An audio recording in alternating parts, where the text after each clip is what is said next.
I'm Mark Seifter. And I'm Linda Zias Palmer. And this is Arcane Mark.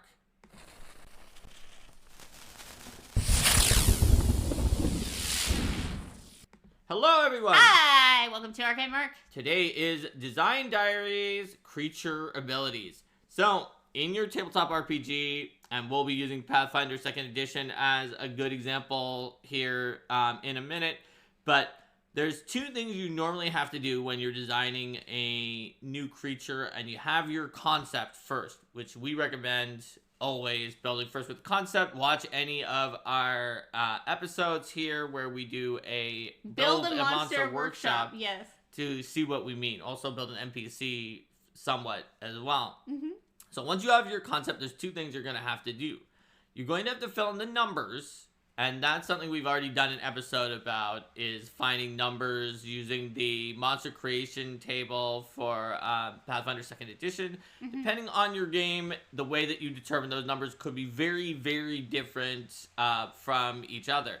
But there's one other thing you have to do as well in this top-down process, as Love Being says in chat, and that's absolutely what it is, which is create monster abilities. Create the creature abilities. And you need to create creature abilities in just about any tabletop RPG that you are running. Or I guess playing, if players create creatures in that tabletop RPG, which would be pretty unusual. And you're generally going to want to have harmony between the creature abilities and the numbers. And the concept. And the concept, yes. All together. You know, if you have a monster whose concept is, I'm a big brute who does massive damage and smashes through things, then you're going to have very different abilities than if your concept is like, I am a patient spellcaster, or I am a cautious archer, or something like that. That's right. So one of the key philosophy notes that we have here, and Lynn and I have created or like developed or edited in some way a lot of monster abilities. And when it comes to creatures, we're each individually over 1,000 on the number of creatures that we've done. Like, recently, actually, I think yesterday somebody told me that there was a third-party product that, like, converted 5e to PF2 and had 6,000 or something like that creatures, and the person who was telling me about it were saying that not all the conversions were, like, really fully into PF2, but I have to say, whatever that product was, they have the most. Yes. They have the most. Props to them. The most stat blocks that they have designed, developed, or written in Pathfinder 2, I don't think anybody is going to ever beat that. But Linda and I individually are up there in the amount we've done. I see a scope question from Rohit. For the sake of definition, would you consider things like layer actions to be creature abilities? So, in 5e, a layer action is usually listed in a creature's stat block and is a way that their layer sort of interacts with them and allows them to, like, do something extra.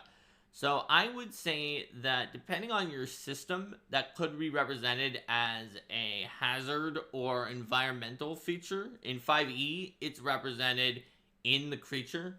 And some of the things that are listed as layer actions would possibly change to creature abilities in other systems, and some would change into hazards, environmental features, or other things like that in other systems. And so it's not going to be a one-for-one mapping between that 5e concept and a creature ability, but some of them would be. A few of them, probably. Most would probably be something else. Yeah, so I could see something, for example, where it's, you know, the dragon swings its mighty tail and drops crystals down from the ceiling would feel more like a creature ability to me. Where it's like the dragon did thing and this was the result. Compared to, like, the dragon's lair is full of a magical resonance and, you know, every round the effect continues to harm anyone who isn't the dragon, to me would feel more like environmental effect. Yeah, I think so too. So basically when you're coming up with these abilities that you're creating for a creature, you want to speak to their concept. That's one of the main most important points. And the second most important point is you want to make sure that you are making a creature ability that will be visible Yes. to your players and to their characters. You want something that speaks to the concept, you want something that's visible, and you don't want to need like dozens of abilities in the creature. Try to find a smaller number of visible, memorable abilities that match your creature's concept. That's like going to be our highest level piece of advice here. Yeah. So, for example, you wouldn't want to give something an ability that you write out that's like, you know, this creature has thick scales. The thick scales give this creature a +2 circumstance bonus to AC. That's correct. Or here's another example. Let's say our concept was that we had a creature who was enraged by the elemental flames within them, and it caused them to be better at fighting in melee. So we have some options for what ability we would make. We could say, have an ability called like enraged prowess or something like that. The flames of fire within us enrage our combat prowess, giving this creature a +2 status bonus on melee attack rolls. This is not a good creature ability. We could also do enraged flames. The creature's flames within them make their muscles stronger and give them a +2 status bonus on damage rolls. This is also not a good ability. But if the flames of fire cause their attack to do an additional 1d4 fire damage, then that's something you see. It's like, oh, their arms fire are lit damage. on They're fire. literally on fire. And you see that you also took fire damage. Now we're talking. Now, usually, you also, at least in Pathfinder 2, you don't need to write an ability that says that. You can just say, you can just put on their strike that it's fire, but you might need to if the flames of that light up not only their arm, but like any weapon they pick up. Yeah. Automatically deals additional fire damage. That you might list as an ability. And now we're talking, because the players will know that this guy just picks up a spear off the ground and now it's on fire. Yeah, because the idea is that, like, if it's something that you could have just represented simply in the stat block without writing an ability, it's easier for the GM if you just fold that stuff right in. That's right. And if it's going to be invisible, then there's just not much of a point. I see a question here. Would average encounter quantity or population, such as solo, pair, or herd, be another quality that lies outside of traditional creature ability? Should that be considered before or after abilities when designing? I think that it is worth considering that as a part of your creature if you think that your creature is going to be one that really wouldn't be able to be encountered in both circumstances. Or if you're giving something an ability that would combo in a very powerful way if it was encountered with many of them, considering, like, okay, how are those going to all add up together? If that is going to be more troublesome, then maybe this creature should be, like, more of a rare creature or have something in its ecology that explains why, like, they do not fight together because, like, they're very prideful. Even then, you never know when you're going to have Classic Dungeons revisited that says boulets magically will never get near each other except for, like, maybe 2 during mating season. People don't know if the wizards who made them caused this, and then Curse of the Crimson Throne, 4 boulets come after you. Yeah. You can also on that use, if you have an ability that's particularly nasty, but then, for example, as soon as someone attempts a saving throw against that ability, then they're temporarily immune for 24 hours, then it doesn't really matter so much if you have a ton of them there. So there's certain things you can do. I guess what I'm saying is, no matter what you put in the ecology, even professional authors are not going to follow it all the times. So if you're in 4th edition D&D or some other system that has a type of creature called a solo that is different mechanically because it takes up the entire encounter budget. This is also the case in, for example, Fabula Ultima. There's plenty of games like this. Then you know it's going to be solo. Now, you can definitely create a creature that, while you aren't forcing anybody to use the ecology that you said, is not as useful if they don't. For instance, a creature that gives bonuses to its minions and says it has minions. Like the Marilith is already a pretty interesting encounter anyway, but they do have a Commander's Aura because they're commanders in Abyssal armies, and if you use them with multiple weaker creatures that can get the Commander's Aura, then they're better than if they're not giving anybody the Commander's Aura. So you can take it into account. And if you have something that's supposed to be encountered alone, maybe it has abilities that aren't that helpful if there's a lot of them because they do collateral damage. Yeah. They do damage in an emanation that is not resisted by this type of creature. Exactly. If they have like some kind of fire burst and they are immune to fire, then that's going to encourage the GM to pull a lot of them together. But if they have a fire burst and they're not immune to fire, then they're going to really have to spread out, or the GM might not want to try to use a lot of them at the same time. And if you think about it, creatures that you said ecologically are found alone probably would be more likely to develop an ability that would have blown up their entire pack if they were a pack creature. A pack creature would not develop an ability that blows up their entire pack every time they use it. Pack-type creatures are also more likely to have abilities that are synergistic with others too, like sneak attack, for example, where it's like, okay, this is really encouraging the GM to use them together in a group. Yeah, so we answered that question, but I want to go back to the thing that I was saying about the fire damage. That fire damage mechanically is very similar to the +2 status bonus to damage, right? Like, yeah, Elena said a D4, that's like a half a point off, but that's not what makes one of them much better than the other. The point is that it needs to be visible and obvious. That doesn't mean that automatic abilities like that free fire bonus are bad as long as it's visible. So, for example, suppose that you were making a creature and it was created by a deity that hunts dragons, and it needs to do extra bonus damage to dragons. Or like be better at fighting them. We already determined that like if the damage it deals to dragons is like spirit damage or like lightning, although that won't help hunting lightning dragons, but you see what I mean, force damage, something like that. That's a way to do it by following the same advice I said before. But let's suppose that it can't be elemental for some reason. There's still a way that you can write the ability for it to be good at defeating dragons that makes it more visual and visible to the PCs. For example, it could be possible that like when it strikes the dragon, that like the dragon is engulfed in horrific pain. And maybe that should have caused mental damage, but for some reason it just increases the damage of the attack because we couldn't use another damage type in this. But because of that pain, you can describe the pain, especially if like the PCs are the dragon and they're fighting this creature, or they've brought the dragon along. Be like, it looks like your riding drake is engulfed in a horrific pain from this attack that's beyond what it should have been. Or the creature is surrounded by like a shroud that shrieks and screams and bites away at dragons or something like that.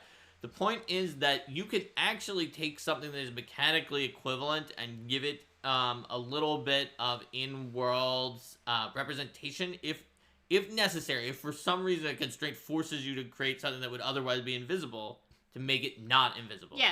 Rowan's talking about fighting a creature that spent an action to gain a +2 bonus to AC, and for something like this, yeah, the way that it's described is going to matter a lot for it.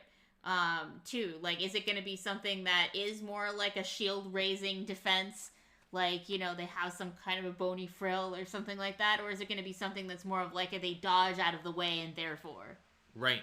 And already the fact that they had to spend an action on it, even if it does not have a good description, has elevated it. Because at least the GM should be describing that it spent an action in some way, and even if they don't, the players would be like, "Why does it have fewer actions?" And it's like, "Oh, it spent an action to do even this." Even if for some reason you have like an adversarial flavor writer, you write the ability, and it's like, okay, I'm hiring this adversary to write the flavor text, and the adversary is like, "All right, Rohit's new creature, the Rohidillo, does not go into a ball." It does not raise up a thing. No, its internal organs rearrange in a way that nobody can see, giving it a +2 circumstance bonus to AC. Even if that is the case, there's still something that the PCs are going to be able to figure out about, like, sometimes it didn't take. And then the flavor person is like, do not tell the players that this cost an action because they cannot see it. They'd be like, sometimes it only seemed to take 2 actions. It was much harder to hit it during those times. I can't explain why. It just did. But the players will figure out. It'd be like, every time it's only moving a little bit, I noticed that I got a 23, and that hit on the other rounds, but didn't hit that time. So when it doesn't move as much, it seems to have better defenses. It's not as good as if you could describe that it rolled into a ball or like raised up its arm or put out its giant frill to protect it or something like that, or did a Borg floof. But it is, at the very least, something that's not totally invisible. It can be determined eventually. Yes. So the reason why we want abilities that aren't invisible, we want abilities that attach to the concept, and we want not too many abilities, is your creature abilities in any tabletop RPG tell a story. Or at least they should. We want them to tell a story. If they do, that makes a memorable creature, and the players are going to remember it and tell stories about fighting it in the future. Whereas if it's just totally generic and it doesn't tell a story, then it might be something that they just forget about. Yeah, it's like, oh, this creature has a strike. What does it do every round? It strikes. It strikes. It moves and strikes. Or like in 5e, a lot of creatures just may only have multi-attack. And enough of them have that stops being quite as special. And then it's like, oh yeah, this thing just bit me and clawed at me once. Now, if the creature's concept and visual appearance are strong enough, it might be memorable anyway. A good example is in Pathfinder 1st Edition, which came from 3rd and 3.5. The dire tiger and owlbear stat blocks were almost exactly the same, except for that the tiger had pounce. But the owlbears had their own personality that was beyond that, due to their appearance and due to their concept. Yeah. I mean, there's a little bit that you can do in that space where you can introduce things like different types of strikes that feel different. Like you have the big, slow, heavy, inaccurate strikes that do moderate accuracy, extreme damage type stuff. Feel a lot different than the fast, agile attacks that are accurate but don't do as much damage. That's true. There's a lot you can do to tell the creature's story, even with the numbers.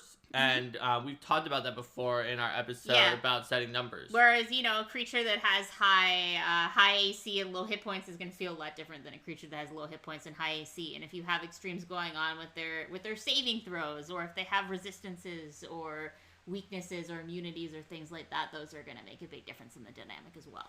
That's right. Those are kind of more in the line of basic numbers than creature abilities, but so they're part of the story too. As someone who's into system math, I like having a creature whose math is immaculate. However, you do not need a creature whose math is immaculate. You need a creature, if you want to have a creature that's one of the most successful creatures, it just needs math that isn't so problematic that it is way too strong or way too weak and is going to cause major issues, and people be like, what the heck was going on here? And then the story is about how the math was wrong. Yeah. Math just needs to be somewhere in a good enough state. And then it feels like a fair fight that's not too easy or too hard. And then you need a story that's strong, and that will come out of the creature's abilities, unless it comes out of just the concept and appearance of the creature being so awesome. But usually it's a blend of those. So there's one other key principle of creature abilities that I want to talk about here, and that's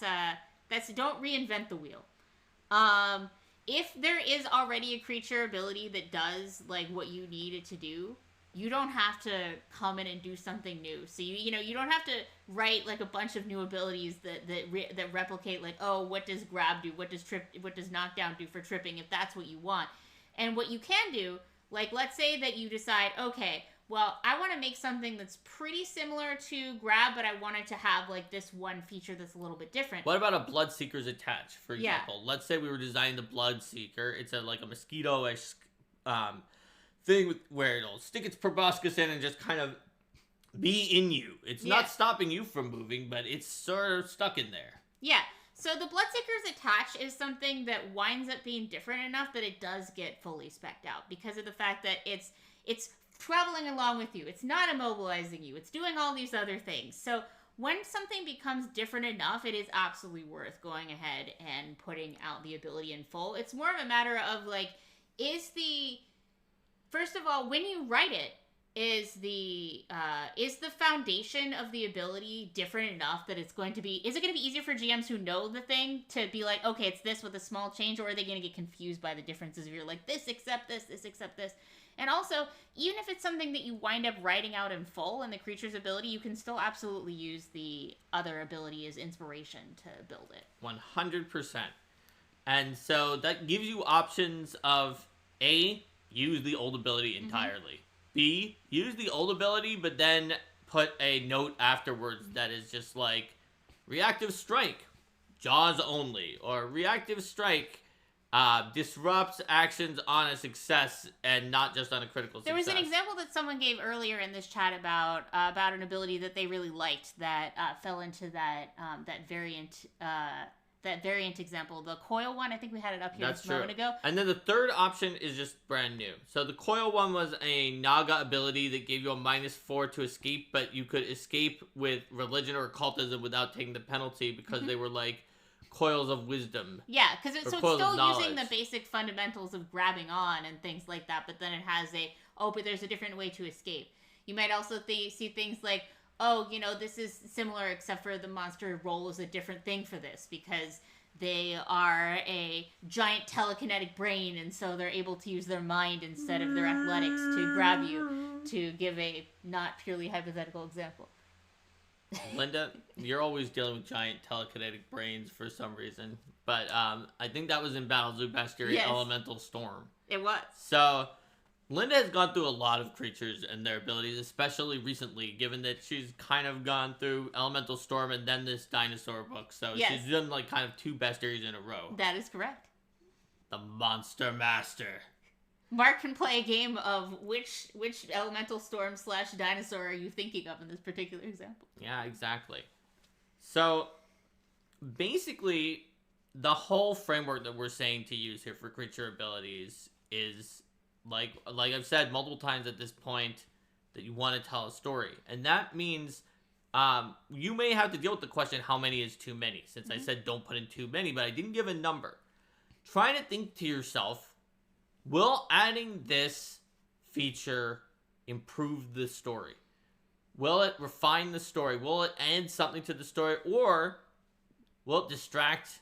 Will it overburden? Now have I added so much to this story that it doesn't have a thematic through line?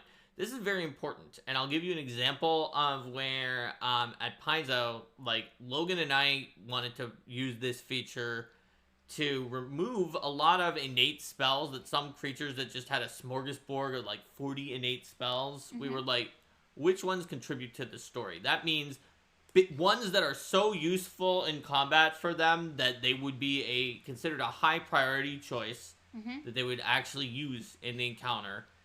Would be included. Other examples would be ones that are important in the narrative or the story of the creature, that it does that, even if it might not want to do it in combat, that it can sometimes do it otherwise. But whereas a good example of one not to include is sometimes a fire creature would just be like, this is a high level fire creature, it's got meteor swarm once, and it's got at will fireballs, and then it's also got burning hands. Yeah, it doesn't. Because it's got all the fire, and it's does it really need the burning hands? Yeah. Would it ever use the burning hands? If it's not ever going to use it, then there's no point in including it in there.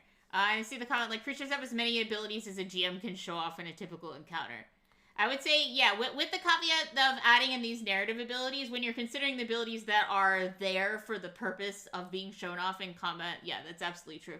You want to consider, like, if you're looking at a list of abilities, you want to be able to answer the question, when would a GM choose to use this ability? That's right. So, for example, if a creature has if a creature has 2, and to give strikes as a simple example, if a creature has 2 strikes, and, they both have the same accuracy, and one of them deals less damage, and they're the same damage type, then the answer is never. Or like even if they're different damage types, like PCs are not that likely to have resistance to like slashing versus bludgeoning, so it's not as likely to be relevant. It's at least possible. If one of them's piercing, it might be underwater. Yeah, but like exactly, but that's a use case, right? It's like, okay, yeah, if it's an underwater creature and it doesn't have underwater creatures, I think, can use their abilities if it doesn't automatically. have aquatic or whatever, but yeah.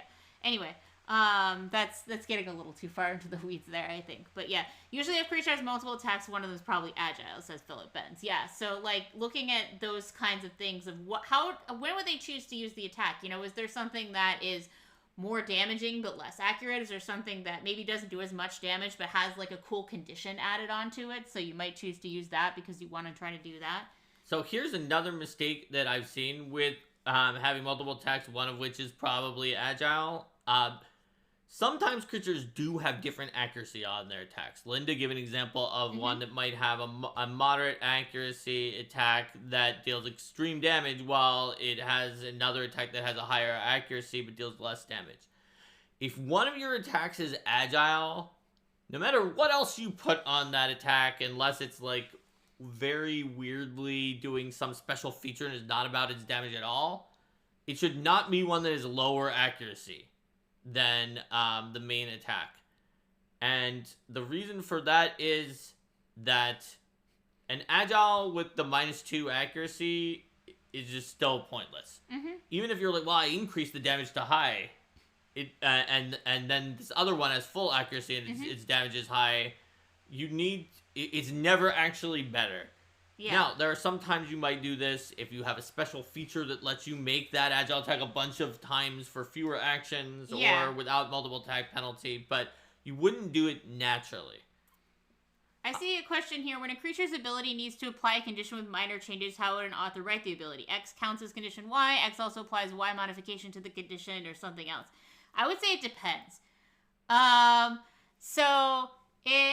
So for example, if it's something that makes you, enfeebled but also does something else, then you could say, that's how I would phrase it, is like it makes you enfeebled and then also does this. If it's something that does a condition but less, then I would probably just list the things that it does instead of making it be that condition. Yeah, I would say that's generally a good idea. If it deals with the condition in a weird way, you often just say, you gain the friend condition, and let's say we're adjusting it. You can't reduce the value below 1 as long as you remain within 30 feet of this creature. So that's like an adjustment that is to the way that you remove it as opposed to like the way that it affects the creature. So that's you could also be like, you're stupefied, but the flat stupefied 2, but the flat check to cast spells is the DC is 7 plus the value against this stupefied instead of 5 plus the value against this stupefied. So I want to go back, though, when Rohit was talking about as many abilities as a GM can show off in a typical encounter. And Linda, you said something that was good there about when would I use this feature that we were talking about as well. So, in a typical encounter, your creature will probably get to use, to take like 2 or 3 rounds. If it's a boss, maybe it will take more. If it's a mook, it might take fewer than that. So that means if you have a 2-action ability, if you have several 2-action abilities, you want to have a real good reason for having more than 2 or 3 of them. And in general, it should be because of the fact that something is niche, which might mean that it shouldn't be a 2-action ability. So in Pathfinder 2, where you have only 3 actions, you can't use more than 1 2-action ability on a turn. If you get slowed too much by by the PCs, you won't even be able to potentially to use 1, depending on where whether you're standing. Slowed by them or your positioning is bad, so you have to multi-move or things like that. So often what you might do is create one ability that's really strong, that's obviously an opener, that takes like a D4 rounds of not using it before you can use it again. And then after you do that, you can have some other abilities that that you would use in that intervening time, or you just make strikes during that intervening time. Some of your other special abilities could be reactions, free actions, 1-action abilities, ones that combine in a nice way. Now remember, every spell on your spell list that you think is going to be cast is a 2-action ability. Is a 2-action ability. So unless it's a 1-action spell, but almost every spell is a 2-action ability. Most of them are a 2-action ability that is going to take your turn. So that means, if in all honesty, if they're not pre-buffs or utility spells, if you have like that many more than 2 or 3 spells on your creature that it's supposed to use during the fight, it's probably not going to. Mm-hmm. Now, some of that could be because in the story of your world, it's a prepared caster and it's not supposed to, it doesn't only fight one fight against the PCs every day of its life. It has some other ones too. Mm-hmm. Another thing that can be useful for that, because one thing about spells is that because they are something that, you know, kind of definitionally already exists that players have seen before, I do see some value sometimes in putting a few more so you can be like, okay, yeah, I have one that's like super fiery, but maybe the PC's protected against fire, so I'm gonna have... You can have more situational things in spells because of the fact that you don't have to like write it all out in full, but you still want to make sure the GM's not being overwhelmed by options. You can have situational things and special abilities as well, and then your answer to why it's there is just in case. Like, maybe you have like a magnetic earth creature and it has an ability that does take 2 actions that slams everything that's in the air down onto the ground and deals large damage in that area. Yeah. And so maybe it won't use that because the PCs aren't flying, but it's a good counter for it to have if PCs are flying. And if the PCs, since the PCs might not be flying, you might not count it against yourself when you're deciding how many abilities to have. Yeah, if it's sort of like a how do I deal with this kind of situation that you're likely to have. And I guess that goes get into a whole other topic of like making sure that creatures can deal with things that you expect PCs to have at that level. That's right. So that's another important thing, is to know what level the creature is. A good example is if you're in a game system where flying is available at a certain level, and in some systems that's level 1, any creature past the point where just free flying, especially with like kiting abilities such as range attacks or spells, are available, should probably be likely to have either some way to make a good ranged attack or some way to just leave and they're just gone and you can't deal with it if something is trying to kite them, such as like a burrow speed. Yeah. So burrowing, flying, having their own range attacks, and if they can't have any of those, then they probably aren't that high level of a creature. So if you have a game system that thinks about this and that tries to deal with it, like Pathfinder 2, by making permaflight usually be past a certain level, it's typically in the past been 13 or higher. Now it's 9 or higher, and some creatures might not be following this anymore. You generally, in that case, can just say, oh, well, yeah, it can't make sense for this creature to ever have a ranged attack, to ever burrow, or have any way to escape. All right, well, we shouldn't make it higher than level 13 because there's going to be permanent flying at that point. And yeah, if it's level 10, the 9th level characters might be able to have one person fly with like a spell, or temporarily, maybe they temporarily fly, but you're not going to have people permanently flying. I mean, there's been errata, so now that is not true, but in the past that was the case. So that's how you deal with it, is by limiting the levels of those creatures. And if you don't, then you will create a creature that could potentially just be a fish in the barrel. And probably in the ecosystem of the world, since all the other creatures you wrote and that have been written do have flying or ranged abilities or the ability to burrow at that level, they should have been like eaten out or beaten out or killed by other creatures that could deal with them, and they wouldn't have survived even evolutionarily if they couldn't handle that. It wouldn't. The PCs aren't the first to have thought of that idea, especially at that level range. And if there was something that was that dangerous but that easy to exterminate, because they just couldn't do anything, like they were slow moving and you could just chase them down from range with in the air, then probably, unless you're like in an ancient crypt that just hasn't been opened up for a while and they've been hiding out in there and they don't need to eat, like probably anyone who's like, we have to deal with this level 14 monster, it's really near us, like how do we deal with it? The answer would be, get like one flying thing with a bow to like eventually shoot, defeat it. give them thousands of arrows, Yeah. and eventually it'll die. So I think that's how you handle that. In some systems, it's not as easy because you can have flying right from the beginning. Yeah, reminding you of the 5e Terras, which according to some could be kited by a level 1 PC. Yes, that's a good example. Whereas even the Pathfinder 1 Terras had those tail spikes that could shoot out Because I'm guessing that when Jason and the others who were converting from 3.5 to Pathfinder 1 were like, this is very kiteable. I know it is. I'm going to give it tail spikes that it can shoot out. Mm-hmm. So there's a lot of ways to handle that kind of situation when you're creating abilities. But it is true, telling a story is the most important. Honestly, if it turns out to be a fish in a barrel every once in a while because you messed up on that, the PCs might just find it amusing. If that happens consistently or for an important monster, it could be sad, though. That's also why you generally don't see animals in the highest level ranges. Yes.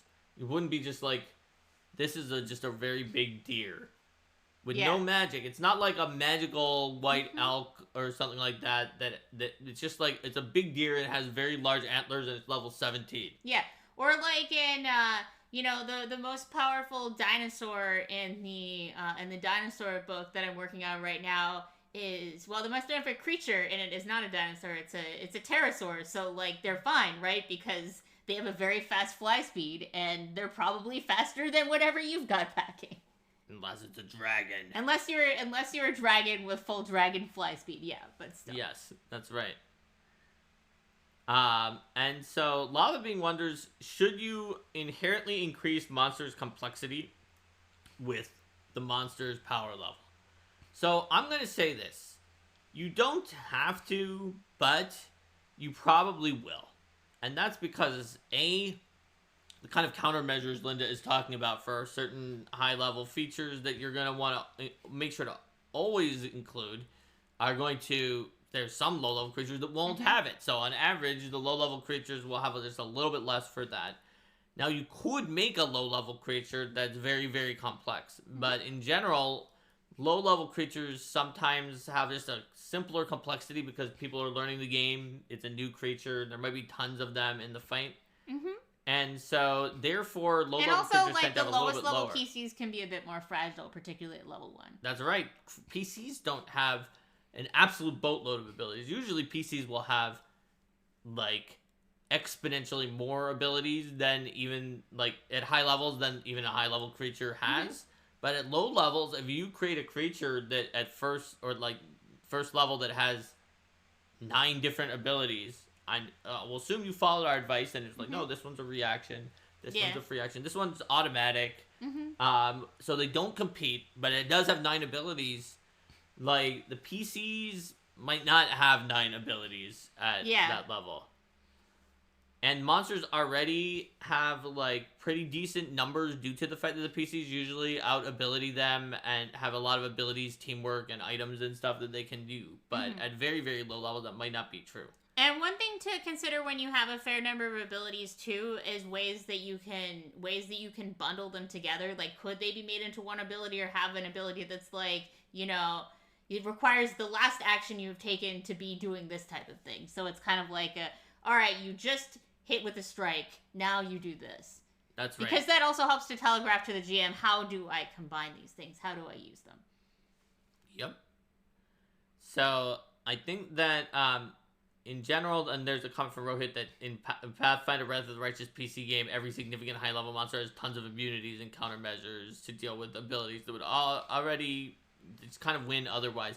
That's kind of a Pathfinder 1E era sort of like arms race in abilities. I'm immune to this, so yeah, well, my ability cuts through immunity. My ability blocks immunity cut through abilities. Yes. I think I remember the deepest that it went is my ability blocks immunity cut through abilities unless you're immune to both the thing that this ability actually is and also fire. But that's one way you can go, but it's generally better to just use fewer immunities. And immunities are sort of a creature ability, so I'll mention this here. Use fewer immunities and ones that are necessary for the narrative only, and not just, I decided demons would be immune to these 3 elements just for fun. And so that thematically you can remember demons were immune to electricity. If you are a rockfish that swims in lava, yeah, you're going to be immune to fire. But, like, you don't have to be immune to fire just because you live in a hot environment. So my recommendation is use fewer immunities. Make sure they fit the story so that not only do they make sense, but the players might even be able to guess them without checking, and then if they do hit an immunity, they're like, you know what? That makes so much sense. Maybe I shouldn't have tried that. Maybe I shouldn't have cast Fireball on the Fire Elemental guys. Yes. And then B, with very, very, very limited reasons to go against this that are kind of necessary and paying close attention to what you're doing, almost never make immunity bypasses, because hopefully, because when you've made as few immunities as possible for the story, you don't need immunity bypasses, because the immunities are ones you want to have for the story at that point. Whereas in Pathfinder 1 and some other systems, there are just very heavy immunities and resistances, and then you need to make immunity and resistance bypasses, because otherwise, just being like, I like to use fire magic is like, well, tough, because in this system, 20% of creatures are immune to fire, and 40% are resistant to fire. And then it's like, okay, well then you need to make immunity to immunity bypasses, because otherwise you can't actually put immunity on, like, demon lords and that kind of thing. Right. And it just gets out of hand. So that's a very important feature. Like, it might feel like immunities are fun at first, but they aren't unless they really, really tell the story. So that's my suggestion. Instead of doing that, if you want to show that a creature has particular things that you should or shouldn't use, consider, instead of immunities or resistances, using weaknesses and giving them more hit points. Because it's more fun to watch your numbers go up than to watch them go down. Yeah. And then, you know, if you are doing sort of the resistances, it's more like that the creature feels like it's one that should be resisting something rather than being weak to a thing. Like, you know, devils, for example, tend to be more like, I shrug off whatever, compared to, like, you know, a zombie or something like that. That you're just like, yes, that was made as a purposeful distinction, because devils and demons already wanting to make it so that they feel more different at play, just like skeletons and zombies. So skeletons and devils both have lower hit points and resistances, whereas zombies and demons both have higher hit points and weaknesses. Is sort of their main thing, and that makes the fights against them feel different. Let's say, see some conversation about magic immunities, as well as how, like, on things like golems, as well as how that some of that stuff got changed in Monster Core.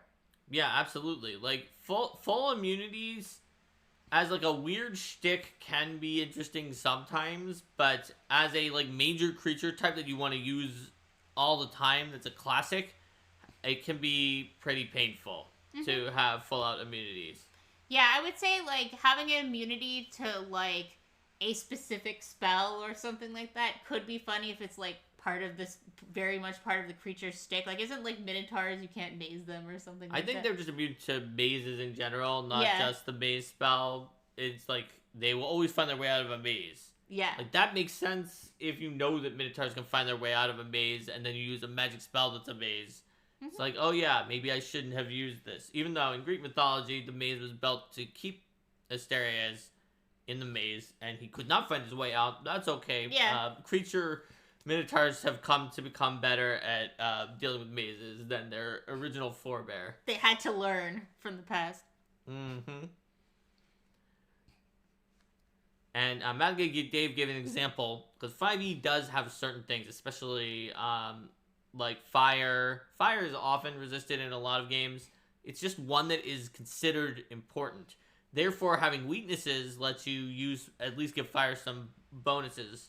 In 5e, the difference is, for those who are watching this, and maybe you all already know this, but resistance halves damage and the vulnerability doubles it, which means that double is so extreme that you kind of almost can barely ever use it, because it just completely changes the situation. Whereas weakness and resistance that decrease or increase by a set amount is much safer, and the monster doesn't just suddenly explode when it counters its weakness to put a small amount of weakness on it, so you can use it more often.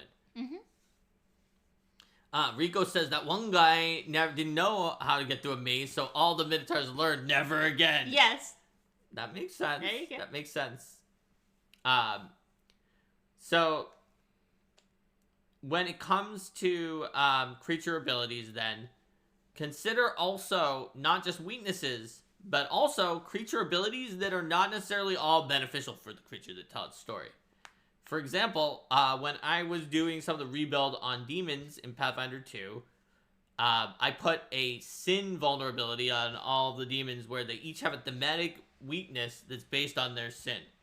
And I really was cracking up when someone made a comic about like the succubus's rejection vulnerability, where they showed some paladins like rejecting a succubus, and then she starts crying. She's taking mental damage. Because she's taking the mental damage from the rejection vulnerability. It was a hilarious comic because that's maybe not what it normally looks like, but the idea is if you engage with the demon and their sin and you deny it, so like a demon that wants to mutilate and you heal back the damage that they deal. A demon that wants to pollute and you purify. A demon that wants to lie and you reveal the truth on their illusions. And then they take damage because it goes against their thing. And so not all the abilities you give to a creature have to be one that helps the creature. I remember in the bestiary Linda did for Battles of Bestiary Elemental Storm, one of the creatures is a giant 15 by 15 by 15 cube. That one is so much fun. One of its abilities is that it has a movement speed of 15, which cannot be reduced or increased by like bonuses or penalties, and it cannot move any amount other than 15 because the only way it moves is it tilts like you're rolling a die, and that makes it go 15 feet because it tilted over and now it's on a different face. That's correct. So that is mostly not beneficial, even though yes, it does stop you from giving it a speed penalty, which maybe would be good against a 15 movement speed creature otherwise. But it's mostly detrimental because it cannot move exactly 10 feet or 5 feet. I think I let it like step as 2 actions or something where it like That's kind of shimmies. It kind of shoves itself. Like, if it has to go 5 because it's in a corridor that like there's 20 feet and then you turn immediately. Yes.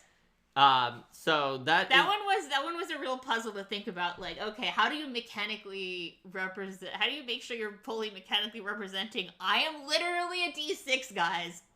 That was one of Linda's favorite abilities, even though it was mostly a negative ability. And you can see in chat, multiple people were saying it makes so much sense, even though it's very specific. It sounds really fun. Yeah, I think an encounter with that is going to be really fun because that is very thematic. It tells the story. It's a giant cube. This is the only thing it can do. So don't get too lost in the weeds of my big bad monster can only have strong abilities that makes them the strongest to tell your story, because sometimes your weakness tells a lot about the creature as well. And a lot of folklorish creatures or like real world mythology. Talk about running into a bad die roll. There you go.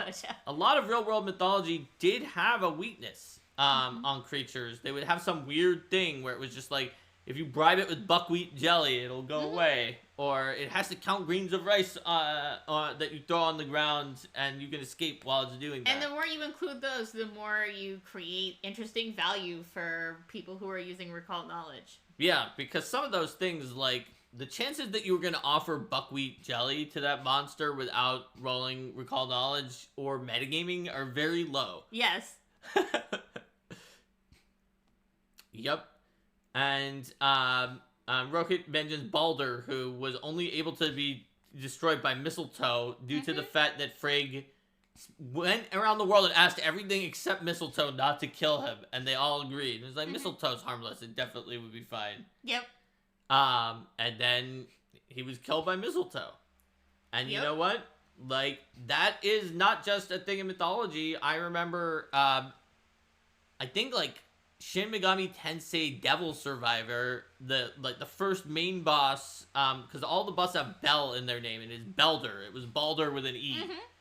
And they're like, how can we defeat him? And they give some dialogue options. I was like, we should use a plant, because they were like, a plant versus another. And they were like, why a plant? And then it explains, like, I know, main character must be thinking of mistletoe because that was what defeated the mythological Balder, and then that is why I picked that, and it was correct. And then I got because he was invincible in his first appearance, and I got the mistletoe and I defeated him. So you can literally use a Balder character in a game, and it has been done before. Yes. Rico gave an example of a Spriggan attacking a large dragon PC. One of the players said, pick on someone your own size and threw a bomb at the Spriggan, who used a reaction to grow large. That's awesome. That's great. Like, think about that. That tells a story. It's just Yeah, hilarious coincidence that the players thought was a joke until it kept happening. Absolutely. And that's a story they're going to keep telling, right? Yeah. So this is like the heart of how we do this. And I wanted to both give the philosophy first and then go into the weeds with some examples of how it can be applied, because sometimes having the philosophy is all well and good, but you're like, okay, but how do I use this philosophy in my specific example? Yeah. And then with reactions too, like having reactions on most of your creatures is generally a good idea too. Yeah, And it just makes it more interesting because people pay more attention, even if some of them have specific reactions. I find that, there's sometimes temptation to just be like, we just give a bunch of things reactive strike because that's like attack of opportunity and the things had before. But like, it's more fun if you go into and diversify more. And yeah, sure, having it on some of your soldier types and things like that totally makes sense. And I'm not saying don't use it, but use other stuff too. It's more fun that way. Absolutely. Having weird niche reactions that you just suddenly learn, and then you're like, whoa. And at first you're like, wait, how do we deal with this weird reaction? Because we want to do the thing that it comes up in. And then you find countermeasures. And it leads to a more interesting loop. Whereas reactive strike, everybody knows what it is. Everybody knows, unless you're a brand new player, that's okay. Everybody knows the countermeasures already. The countermeasures are not always interesting because sometimes they are just stagnantly staying in place or just stepping back. And so there's a time and a place for it, and you should include it, like Linda said, on soldiers every once in a while. But it's not as much of an interesting moment as if it's like, whoa, what is going on? Every time I attack this creature, it warps 30 feet away. Yeah. How are we going to pin this thing down? What the heck? Yeah. And it's a little mini puzzle that you solve together as a group. It's like, okay, well, I will trying to see if it will trigger that on my bow, because I can just keep shooting it wherever it goes. And if it doesn't, then I can at least get some shots against it. And then in that point, we want this character to go in and make the attack that warps it, because they can do a power attack. And so even if it warps away, it won't matter because they've already spent a lot of their actions. And then once that happens, this character who makes lots of small attacks can come in to the new spot and just make all the attacks that's used its reaction already. Yeah. Or the mage can cast a laughter spell to make them lose their reactions. There's a lot of ways. Or something like that. Yeah. So is it gonna be a reaction that's like, excuse me, a reaction that's like, I attack with this reaction. It's a reaction that's sort of like you cut into me with your slashing weapon. Here, get splorched by acid. Things that reactions ideally encourage players to think about the way that they're approaching the creature and consider different tactics. Yes, and ideally, it will be a reaction that causes them to consider different tactics, but that maybe it doesn't force them not to use their primary tactic, but therefore they have to think, is it still worth it to use my primary tactic even though this reaction is happening and it's bad? So, like, maybe slashing does cause acid blood to come out, but you're thinking, I'm really good with this slashing weapon because just, like, I chose axes as my weapon group. I'm a fighter. My accuracy will go down by 2, and my backup weapon to my great axe is worse of runes than the great axe. So I think I'm going to just do it.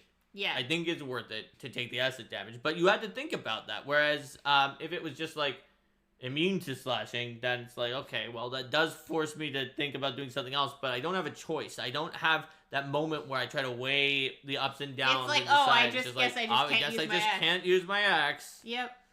And the player is much more likely to be like, I can't use my axe, versus like, using my axe is dangerous. Do I still use my axe? Exactly. It makes it feel like more of a decision and more of a game within the game of what they're going to do. And then they feel more empowered by what happened at the end. If they did switch, they're like, look at that. I didn't get splashed by acid because I brought my backup weapon. Whereas if they don't switch, they're like, yeah, I took a lot of damage, but that was my choice. But so did they. I wanted them to die. I wanted them to take more. Whereas that same player, if you just made it immune to slashing, they had to take out their backup weapon, might not have felt... They might have been like, well, at least I have this backup weapon. But they might not have felt as good about it as when they had multiple choices and that was the one that they picked. Yeah. So take that into account if you can, and try to put in options that give a dilemma or multiple possibilities instead of just saying no. You can Yeah. say yes, but with reactions that are nasty, whereas an immunity is saying no. Yeah. Another thing to consider for creature abilities is the types of abilities that are appropriate for creatures of a given level. You know, you're not going to have like a level 1 creature going around making things like stunned and enfeebled 4 and things like that. You probably won't have a level 1 creature that has the ability to, like, I don't know, destroy a demi-plane or plane. It's like, yeah, this level 1 creature destroys the plane that it's in.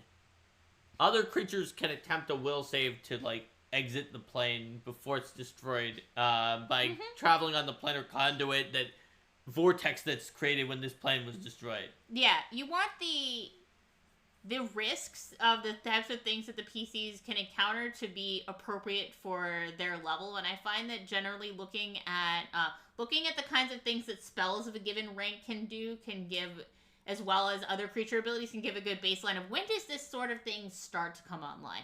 Another thing you'll really want to pay attention to that for Pathfinder 2nd Edition is when is something going to be incapacitation for creature abilities. So, you know, if something is an incapacitation effect, and that means that, you know, if somebody is like more powerful than you, then their saving throw result is going to be 1 better. So they're not gonna have to deal with that critical failure as ever coming up as an option. I understand this because you see it in Pathfinder 2e. If you have something that's on the boundary line, it's like, I don't know, this might be incapacitation, it might not, and you don't make it incapacitation, it will be noted by people as being one of the most powerful options, because that happened, like, every time that we were close to making something incapacitation, we're like, well, I guess it's not technically incapacitation, just slow 2 for a minute. Those are now considered some of the most powerful options in the game. And then you got to consider what happens if there are 5 of that creature in the encounter, and the PCs have to save against 5 of that effect. Yep. So I would say if you're on the borderline, go ahead and make it incap. But if creatures on the flip side, you know, that also means that when you're picking abilities, especially spells, you want to make sure that incap thing is actually going to be able to stick. There's no point in having something that has an incapacitation effect as a spell that's like 2 ranks lower than the maximum it can cast. If it's combat. If it's a combat one, yeah. If it's like a charm that it might be using on NPCs in the town, then that's fine. Yeah, I've done that before. It's like, you know, at will first rank charm. It's like, okay, it has this for NPCs in the town. It's not using it on the PCs. But if it's something that you actually expect them to use in combat in any way, you want those incap effects to be top level. Yes. Math Guy Gabe gives an example of being weak to a damage type with a backlash for exploiting that weakness and being great. And yes, that is one that is very similar to the acid scorching with the slashing weapon, but can be even more fun. I have seen that before too, where it's like, this creature is kind of volatile. If you deal fire damage to it, it's weak to it, but it also explodes a little bit on other creatures. Yeah. And so it might have a reaction that's like, you know, when it takes fire damage, it explodes. Or it might be involuntary. Or it may be an involuntary effect that happens every time it takes fire damage. And that's something you'll want to consider in the balance, whether you make something automatic or a reaction. If something is a reaction, you're saying this is a thing that it does once per round, and you don't want to have at most once per round. And you don't want to have a lot of reactions at the same time. Generally, most creatures should only have one. Unless they have some kind of ability to, like, use more than one reaction. But, you know, then if it's a reaction once per round, then it's going to do more damage, and it's going to, relatively speaking, and it's going to be, the idea is like, okay, well, it needs a few seconds to build back up enough explosive potential before it detonates again. Whereas if it's something that happens automatically, then it's going to do relatively less damage because it happens automatically, but then that's like, it's just full of explosions, just don't do this. Don't attack it with fire. But both of those are going to lead to a different feel and a different tactic for the combat, because if you can have everyone, if you're like, well, I guess we already did the explosion, no harm in completely firing on the fire damage now, then that's different from, oh, we never can safely fire damage this thing. Or we have to back up and do it from a distance. Yeah. Now, if you can actually have something in between where it's like, it's involuntary but once per round, you might do that if the explosion is not something the creature wants. For instance, let's say instead of being weak, It wasn't, but it explodes, also harming itself. Mm-hmm. And it's not resistant to that, so Yeah. it harms itself and all other creatures in 10 feet. And once per round for its gathering or whatever, that probably shouldn't be a reaction if it doesn't want to explode. Yes. Then it could be an involuntary ability. And then it has some kind of a reaction that's a different thing that it does. Why did someone make an animated necklace of fireballs heritage is a question in chat. Yeah, well, There that's a good example. I don't know. We've already got animated weapons. Yeah, I think he means as a heritage for the animated weapon. Yep, so there you go. So, I think that's where we're at. And if people have more questions about this, you can ask in the comments below, when there are comments below. Mm-hmm. And we can answer them. But these are a good demonstration of our overall philosophy for creature abilities and many categories of ways to apply that. So let's say goodbye to YouTube. Indeed, let's. And we'll see you next time, YouTube. Bye. Bye.